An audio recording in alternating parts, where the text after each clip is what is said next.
29 сентябрь 2021 ел. Сүрдіден кінарға таба мына тұрған ел. Бір 4-5 кінелік Орша автодорның грейдері келіп, елдан қырыдан алып, ұртаға шығарды ташыны. Бір яңыр еуі жетті. Бұланы кері шығарып бітірді. Мына шол күннен соң бір 2-3 күннен КамАЗлар келіп, асфальтный крошка сала башладылар. Әлі мына бұл түшті вообще бір нендей юл жоқ. Мына нендей әлі мұнда шықырлар. Ол тегізләген қарап бір нәрсе өзгермеді. Мұндан неше кетті балалар жерісі, мәктеп автобусы ері бетәл. Мына бұл шықырлар сол келішіл. Bir нәрсе өзгермеді.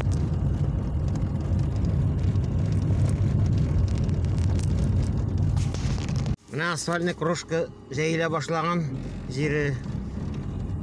Мына ол бір КамАЗ асфальтный крошканы мынаның қолындағы 3 сантиметрдай бір жерінің салынған жері көрініп тұра.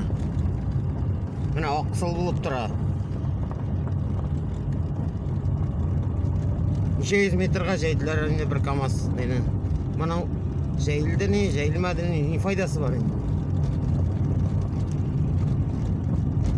Нашыл бір КамАЗ не мұна әлі.